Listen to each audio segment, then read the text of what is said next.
पिछले एपिसोड में आपने देखा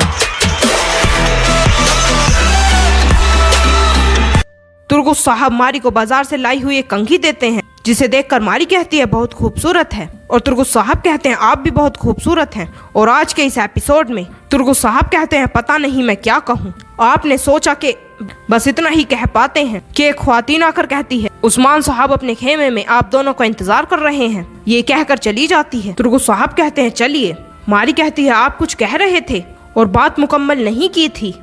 तुर्गुस साहब कहते हैं हमें चलना चाहिए, और मारी के साथ वहाँ से चले जाते हैं। और इधर एनागोल किले में निकोला और कोसेस की झड़प हो जाती है। निकोला कहता है तुमने मेरी इज्जत खाक में मिला दी, तुम्हारी वजह से मारी अगवा हो गई, एक औरत को नहीं संभाल सके तुम।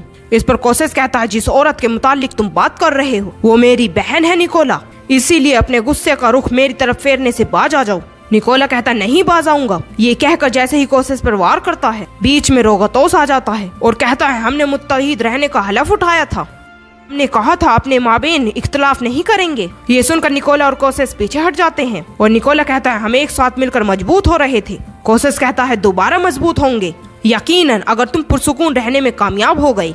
निकोला कहता है कोई आने वाला है जो हमारी मदद करेगा। कोसेस पूछता है कौन? तभी वहाँ आलम शाह आ जाता है और निकोला कहता है वजीर आलम शाह खुशामदीद। और आलम शाह कहता है मैं देख रहा हूँ आप अपनी ताकत के मुताबिक इन सरजमीनों पर हुकूमत नहीं कर पा रहे, अभी तक आपकी सरजमीन पर इंतशार है, तहकाम निजाम का तकाजा करता है, ये निजाम कहीं खो गया है निकोला। इस पर निकोला कहता है तो इस निजाम को खराब किसने किया, ये आप हमसे बेहतर जानते हैं वजीर आलम शाह। और इधर काई कबीले के खेमे में तुर्गुस साहब कहते हैं हम बोरान को किस तरह छुड़ाएंगे उस्मान साहब, वो जालिमों के जिल्दान में है। इस पर उस्मान साहब कहते हैं अगर वो जिल्दान में है तो क्या हुआ, अपने परवरदिगार के साथ खलवत में है, जिल्दान हमारे लिए खलवत है। फर्ज करें कि उन्होंने हमें जिला वतन कर दिया तो जिला वतनी हमारे लिए हिजरत है, मान लें कि उन्होंने बोरान को मार डाला तो ये मौत हमारे लिए शहादत है, शहादत तलब करना, लेकिन हम अपने पीछे किसी को नहीं छोड़ेंगे, अपने भाई बोरान को उनसे हासिल करेंगे और आगे देखेंगे। ये कहकर बिस्मिल्लाहिर्रहमानिर्रहीम पढ़कर खाना शुरू कर देते हैं। मारी नहीं खाती तो सलजान खातून कहती हैं बेटी तुम क्यों नहीं खा रही? तो मारी कहती है मेरे भाई कोसेस, मैं डरती हूँ कि वो कुछ करेंगे सलजान खातून, और आप लोग को देखकर लगता है कि ये मामला आप पर बिल्कुल असरअंदाज नहीं हुआ। इस पर उस्मान साहब कहते हैं हमने ये जमीन काफिरों से अपने खून और तलवारों के जरिए हासिल की है, हमने चाहा कि हमारी सरजमीनों में इंसाफ का बोलबाला हो, रहमत का राज हो। अब अगर शहंशाह की धमकी के आगे झुककर हमने तुम्हें उनके हवाले कर दिया, जैसा कि हमारे आबा व इज़्दाद की कहावत है अगर जुल्म खिड़की से दाखिल हो जाए तो रिवायात दरवाजे से निकल जाती है। ये सुनकर मारी कहती है हम शहंशाह के लश्कर के बारे में बात कर रहे हैं उस्मान साहब, आपके और तुर्गुस साहब के कबीले को मैं जानती हूँ। इस पर तुर्गुस साहब कहते हैं अगर आपका भाई बड़ा लश्कर ले भी आया तभी भी वो हमसे बड़ा लश्कर नहीं बना सकेगा, आपका क्या ख्याल है, हम सिर्फ इतने ही हैं। और मालहून खातून कहती हैं दो दुर्गा येजल ऐमूर सालूर बायात और अफसार सारे कबाइल कस्तुमूनी से तेंगेजली तक फैले हुए हैं। और बाला खातून कहती हैं अगर किसी लश्कर ने हमारे ऊपर हमला किया तो हम सब एक मुट्ठी बन जाएंगे। और मोहतरम शेख साहब कहते हैं आप जानती हैं बेटी नक्शा क्या है, जानती हैं कि दरिया क्या है? मारी कहती है जानती हूँ, जब मैं कुछ तो दुनिया में थी तो तकरीबन हर रोज उसके किनारों पर बैठकर उस पर गौर किया करती थी। इस पर मोहतरम शेख साहब कहते हैं जैसा कि उन तमाम नक्शों में उनकी बुनियाद एक है, हमारी बुनियाद भी उसी तरह है, ऐसे वो सारे नक्श दरिया में एक हो जाते हैं, हम भी वैसे ही इस्लाम के परचम तले एक हो जाते हैं। सल और इलाके में हमारे साथी हैं, अगर हक की खातिर नसीब हुआ तो अनकरीब मैं अपने दोस्त से मिलने कोनिया जा रहा हूँ, कोनिया में होते हुए मैं सुल्तान मकसूद से बात करूंगा। उस्मान साहब कहते हैं जैसा आप चाहे मेरे शेख, दोस्त को और सुल्तान मकसूद को मेरा सलाम पहुंचा देना। और मारी से कहते हैं आप मुतमईन हो जाएं, जब तक आप ना चाहें कोई आपको यहाँ से नहीं ले जा सकता। ये सुनकर मारी कहती है आपकी बहादुरी इस्तकामत काफी मुतासिर कुन है। और इधर एनागोल किले में आलम शाह कहता है किस मसले में आपको मेरी मदद की जरूरत है? कोसेस कहता है मेरी बहन वजीर आलम शाह। कोला कहता है और मेरे मुस्तकबिल की बीवी।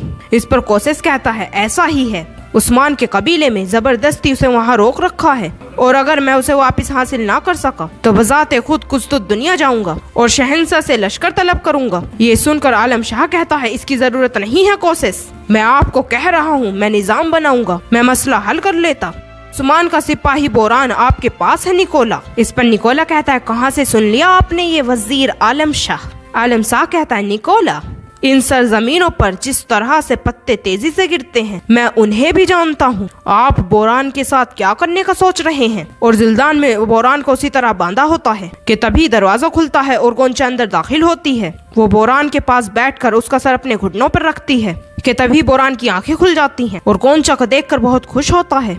कहता है तुम आ गई। बोरान कहता है बहुत ठंड लग रही है गोंचा। इस पर गोंचा कहती है काई बहादुर को देखें, मेरे बहादुर पर ठंड असर कर सकती है। बोरान कहता है तुम्हारी बहुत याद आई, तुम्हारी आवाज मेरे दिल को गरमा रही है। कुर्बान जाऊं तुम पर गोंचा, प्यारी गोंचा, मेरे पास से बिल्कुल मत जाना। इस पर गोंचा कहती है जब वक्त आएगा तो चली जाऊंगी प्यारे बोरान। और बोरान को बैठाकर कहती है मैंने तुम्हें बताया है बोरान, ये इख्तिताम नहीं है, बरोज़े हशर जरूर मिलेंगे। ये कहकर वहाँ से चली जाती है और दरवाजा बंद हो जाता है कि उसी दौरान वहाँ जूलिया आकर दरवाजा खोलती है और बोरान के जख्म पर पैर रखती है तो बोरान की आंखें खुल जाती हैं। बोरान कहता है तुमने मुझसे मेरा सूरज छीन लिया, तुम्हारा सर काटने से पहले हरगिज नहीं मरूंगा। ये सुनकर जूलिया वहाँ से चली जाती है और इधर निकोला बोरान के लिए कहता है एनागोल के शहर के बीच में उसे बांधूंगा, भूखा रहेगा, बगैर पानी के रहेगा, पूरा दिन ढोल बजाया जाएगा। उस्मान के सबसे ज्यादा वफादार सिपाही की मौत का सब लोग नजारा करेंगे। ये सुनकर आलम शाह कहता है बहुत खूब,